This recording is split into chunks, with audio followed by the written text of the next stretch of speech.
I diu així: recordo les mans aspres, llaurades d'arrugues, apretades als meus dits minúsculs de xiquet, les contalles d'abans, de veles i tempestes, el compte repetidament repetit, de Peret de poca por, fent-lo l'heroi únic de la teva història, les coses de la guerra, la metralla criminal dels avions nacionals al teu cadero, i a 3 muletes més, i aquelles tristes morts de 8 pescadors innocents, i el noiet adolescent, i les llargues passejades des del port natural de l'Estany fins la malvenda del peix amb les paneres al cap,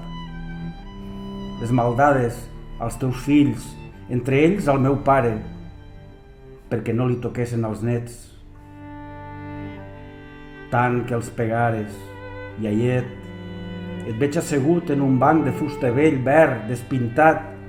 remendant la xarxa clara del trasmall, mirant allà on t'arribava a la vista una altra mar desconeguda que no era ja teva,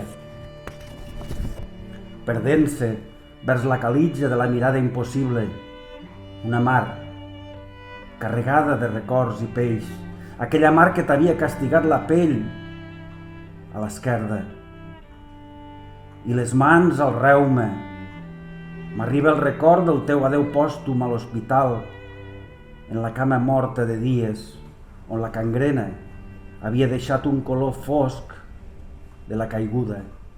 Aquella cama tants de cops remullada a la platja, ara formigada, per avarar a cops de llom la barqueta, la muleta, com tu dies, tant d'hivern com d'estiu,